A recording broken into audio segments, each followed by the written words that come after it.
오늘 0시 기준 코로나19 신규 확진자 수 698명으로 집계됐습니다. 4차 대유행이 현실화하자 정부는 거리두기 단계 상향을 고심하고 있는데요. 이번 주까지 추이를 지켜본 뒤 단계 상향을 검토할 예정입니다. 자세한 내용 취재기자 연결해 살펴보겠습니다. 태윤영 기자. 네, 보도국입니다. 먼저 국내 발생 사례부터 짚어보겠습니다. 어떤 것들이 있습니까? 네, 실내 체육시설을 중심으로 확산이 이어지고 있습니다. 먼저 광진구 실내 체육시설에서 7명이 추가 확진되면서 지금까지 33명이 확진 판정을 받았습니다. 또 서초구 실내 체육시설에서도 접촉자 조사 중 14명이 늘면서 누적 확진자는 84명이 됐습니다. 은평구와 동작구 실내 체육시설에서도 확진이 계속되고 있습니다.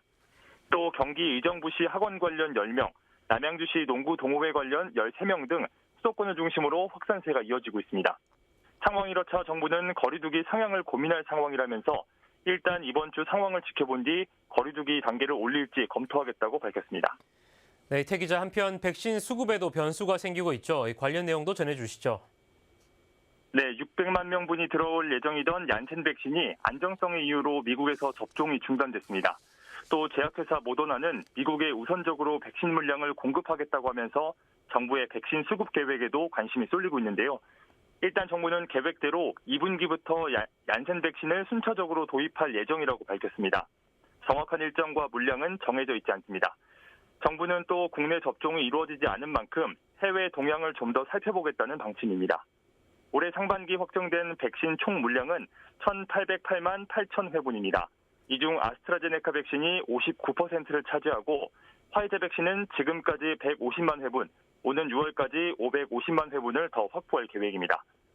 정부는 확정된 이 물량만으로도 상반기 내 1,200만 명에 대한 1차 접종을 마칠 수 있다고 설명했습니다.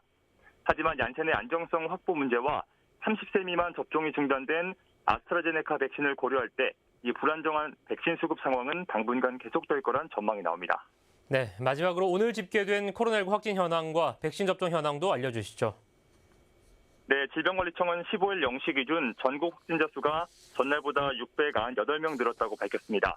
오늘 국내 발생은 670명, 해외 유입 사례는 28명입니다. 서울에서 216명, 경기에서는 222명 등이 확진 판정을 받았습니다.